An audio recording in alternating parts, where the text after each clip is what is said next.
live about Spirit's book. In Spirit's book, I am finished book 3, chapter 12. Final of chapter 12 about message from Fenelon.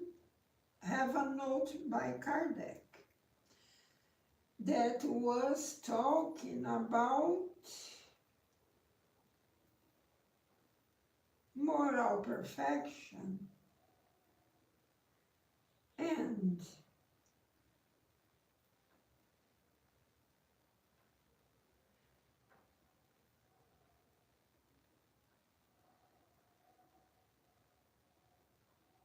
selfishness. Then this is the final from eating selfishness that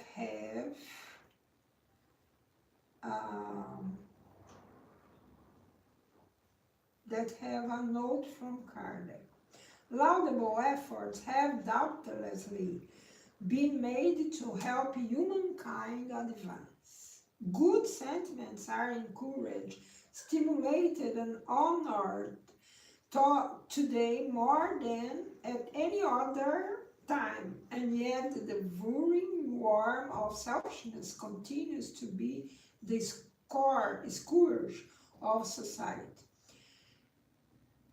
It's a true evil that is scattered throughout the world and of which everyone is more or less a victim. Therefore, it's necessary to fight it as if we were fighting an epidemic. To this end, we must proceed as physicians do. Go back to the cause. Let us seek out in every structure of the social organization, from the family to nations, from the hovel to the palace, all the causes, all the patent or hidden influences that excite, maintain, and develop the sentiment of selfishness. Once the causes are known, the remedy will present itself. We will only need to fight them, if not completely, then at least partly, and little by little the poison will be drawn out. The cure may take a long time because the causes are numerous, but it's not impossible. Moreover, we cannot reach that point unless we attack the evil at its roots. That is true education. Not the education that aims only to educate people, however, rather the education that also aims to make them moral individuals. When it's rightly understood, education will be the key to moral progress. When the art of managing characters is understood as well as the art of managing intelligences, we will be able to correct characters in the same way that we strengthen new plants. However, this art requires much tact, much experience, and profound observation. It's a serious error to believe that it's enough to simply have knowledge in order to apply it advantageously. Whoever has observed the children of the wealthy as well as of the poor from the moment of their birth, noticing all the harmful influences that act on them as a result of weakness, ignorance, and negligence of those who guide them, and also noticing how often the means employed to moralize them usually fail, will not be surprised to find so much confusion in the world.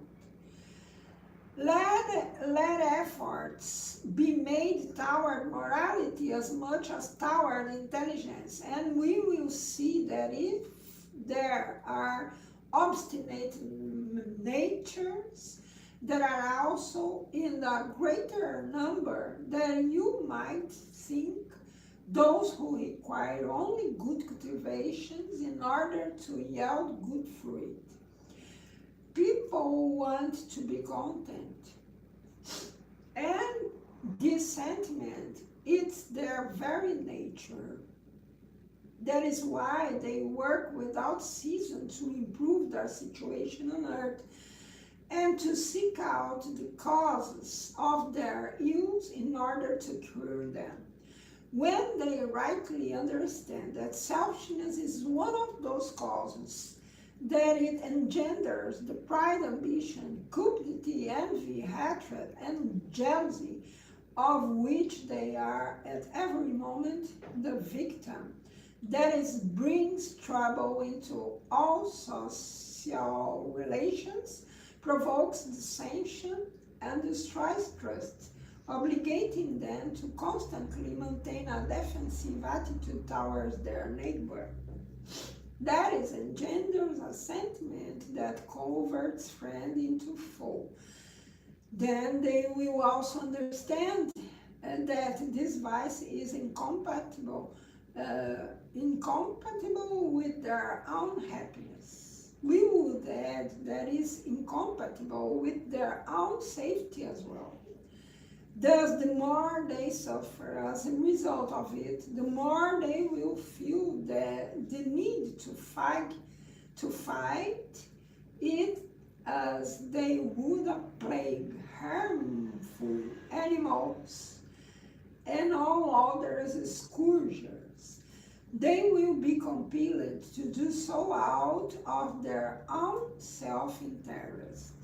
Selfishness is the source of all vices, as charity is the source of all virtues.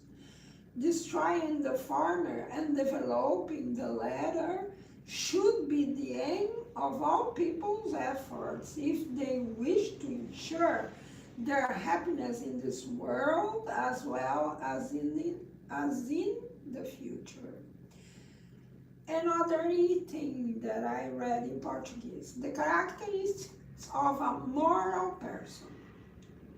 By what signs can we recognize in individuals the real progress that will raise their spirit within the spirit hierarchy?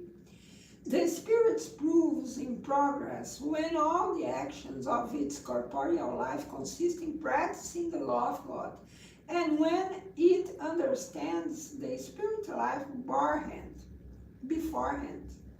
Truly moral individuals are those who practice the law of justice, love, and charity in its most complete purity. If they interrogate their conscience concerning their actions, they will ask if they have not violated the law, if they have not committed any evil, if they have done all the good that is within their power to do, if no one has a complaint against them, and lastly, if they have done to others what they would want to others to do unto them. Those possessing the sentiment of charity and love for their neighbor do good for its own sake, without hope of reward, and they sacrifice their self-interests for justice' sake. They are good, human, and benevolent toward all because they see their own brother and sister in all humans regardless of race or belief. If God has given them power and wealth, they regard it as a deposit that they must use for the good, but this doesn't make them vain, because they know that God, who has given them power and wealth, can also take them away. If the social order has placed a person under their care, they treat them with kindness. They treat them with kindness and benevolence because they are equals before God. They use their authority to build them up morally and not to crush them with their pride.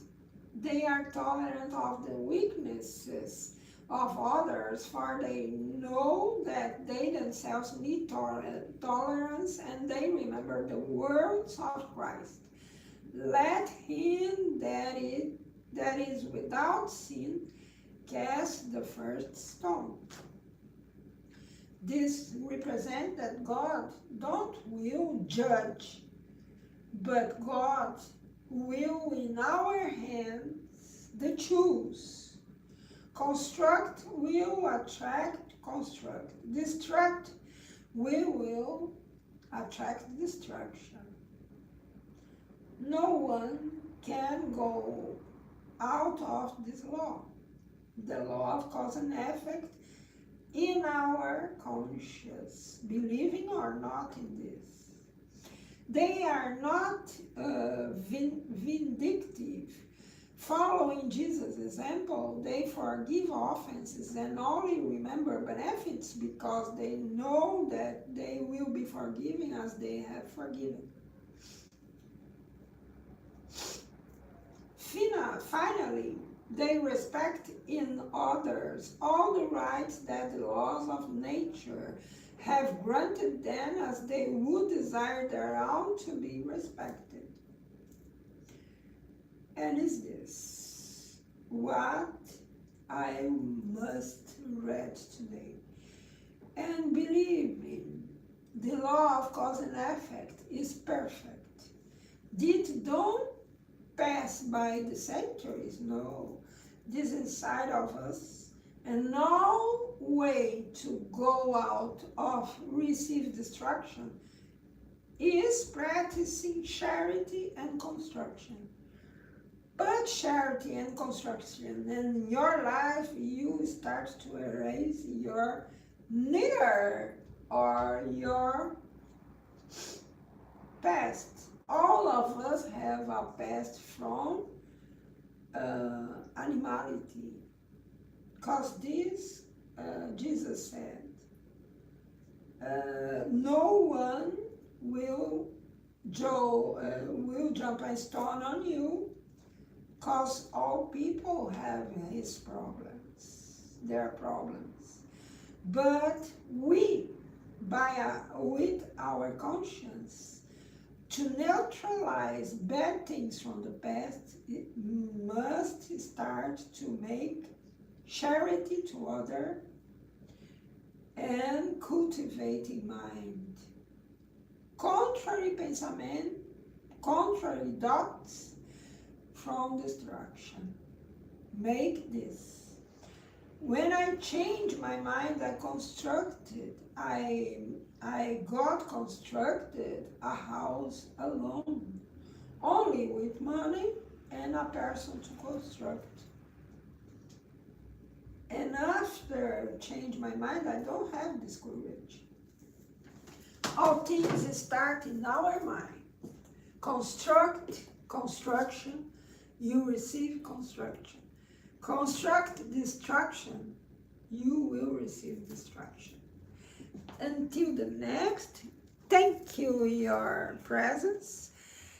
Have a marvelous final week. Until the next.